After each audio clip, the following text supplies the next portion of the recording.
অনেক বছর আগে মক্কার এক শান্ত রাত, আকাশে জ্বলজ্বল করছে পূর্ণ চাঁদ। কুরাইশের অনেক মানুষ নবী মুহাম্মদ সাল্লাল্লাহু আলাইহি ওয়াসাল্লামের প্রতি সন্দেহ পোষণ করত।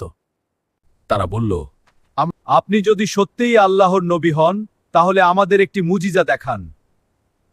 নবী মুহাম্মদ সাল্লাল্লাহু আলাইহি ওয়াসাল্লাম আকাশের দিকে ইশারা করলেন।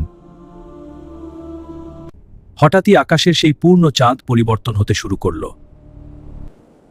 মানুষ বিস্ময়ে দেখল চাঁদ দুটি অংশে বিভক্ত হয়ে গেছে। সবাই অবাক হয়ে আকাশের দিকে তাকিয়ে রইল।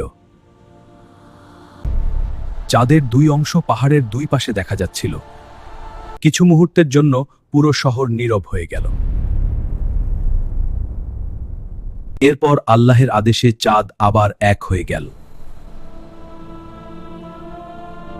কেউ বিশ্বাস করল, আবার কেউ অস্বীকার করল। কিছু মানুষ বলল এটা জাদু।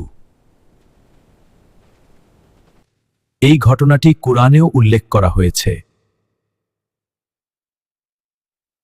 এটি ছিল নবী মুহাম্মদ সাল্লাল্লাহু আলাইহি ওয়াসাল্লামের একটি মহান মুজিজা।